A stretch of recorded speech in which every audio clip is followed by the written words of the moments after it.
Hey. Didn't see you there again. You guys keep popping up on me.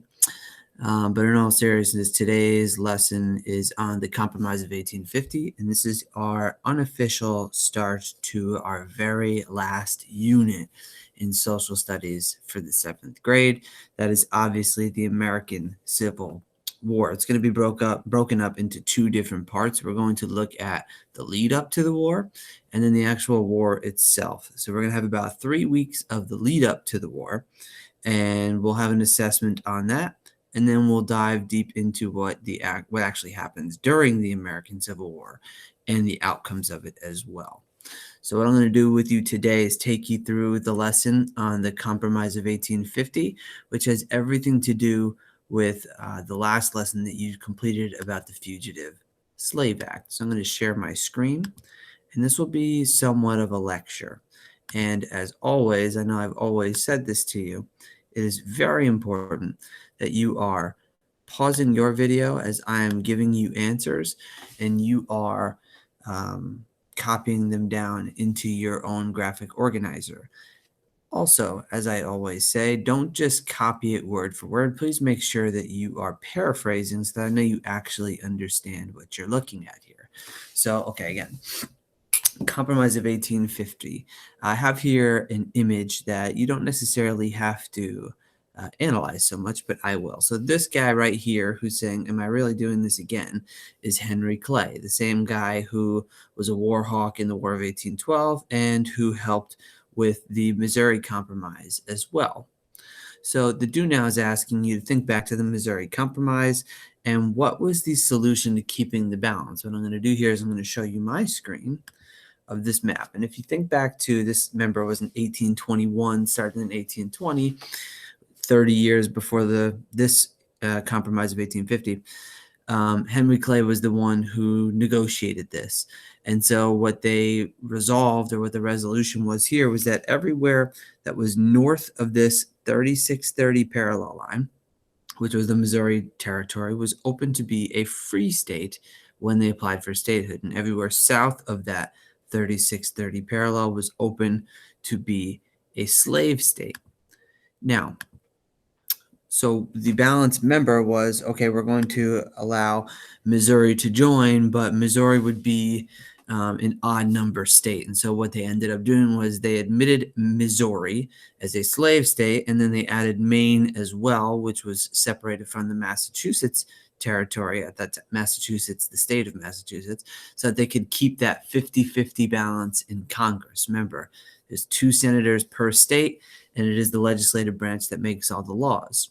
One of the laws that keeps coming up is, where should slavery be legal? So they didn't want to upset that balance, if you remember. Okay, California. In 1849, so it's California is going to be admitted as the 31st state in the United States. And the reason that they were able to apply for statehood is because in 1849 they found gold there. And so that is what the gold rush actually is. If you're a football fan, that's why the San Francisco 49ers are the 49ers. So they have enough people out there at that point in 1849, they apply for statehood. Because they are admitted to the United States, and now the free states or the abolitionists kind of have this advantage, the United States, again, is just continuing to just shred themselves and pull themselves apart. So that's why California was such a huge problem. All right. So the territories of the Treaty of Guadalupe Hidalgo, is that going to complicate the matters even further? Obviously. Slavery was a huge deal, and anywhere that a territory was going to try to apply for statehood eventually, the question was going to always be, are they going to be a free state or are they going to be a slave state? That's literally what pushes us right to the Civil War, no matter what you've been told. So we have these large chunks in the American Southwest, the United States, continental United States, where all of this territory is going to be eventually cut up into different states, and they're going to be applying for statehood.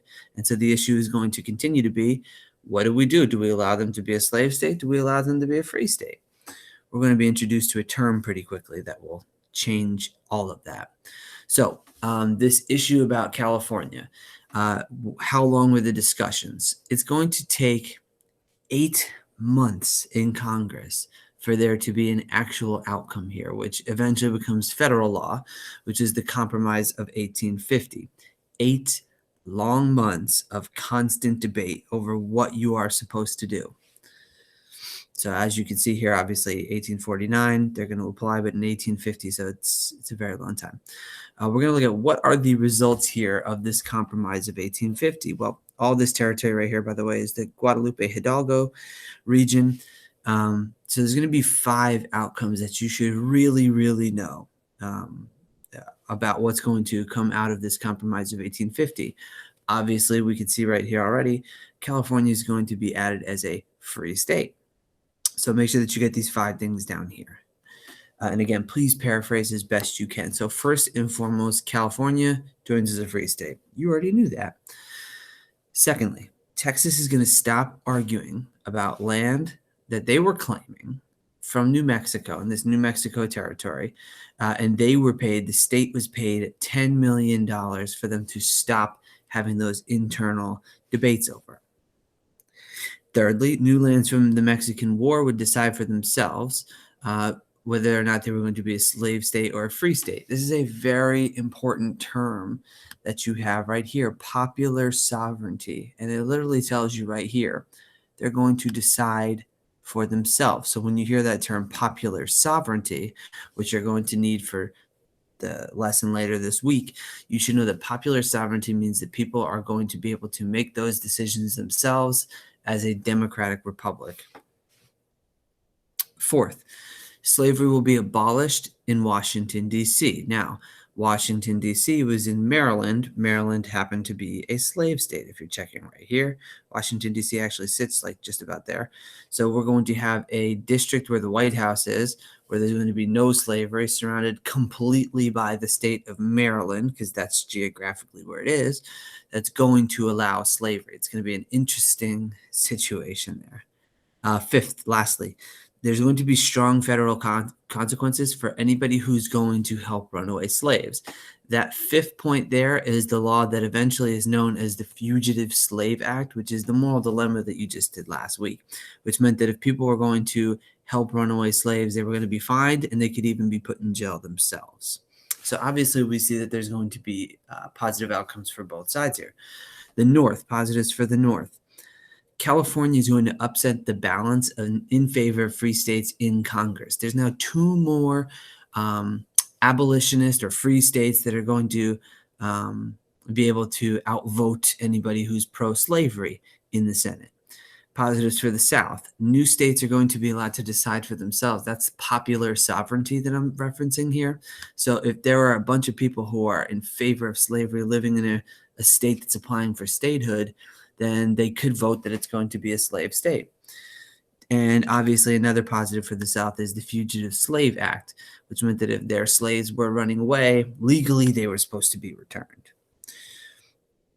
Okay, lastly, and this one is totally independent upon you guys. So we're now 11 years away from the start of the American Civil War. So obviously, like, it's super tense within the United States. I need you to give me 2 to 3 sentences on why this is not going to help the United States whatsoever solve the, I'm not even going to say underlying issue, the major blatant issue of slavery in the United States. Why will this not help at all? Think about the 5 outcomes, the 5 most important outcomes that you have there that you just learned from above, and cite those and tell me why ultimately this is not going to solve the issue of slavery in the United States. Once you've done that, you can submit, and this will be I believe it's a 30-point assignment. Disregard everything that's here. These are my notes from last year. All right, thank you guys. Appreciate you.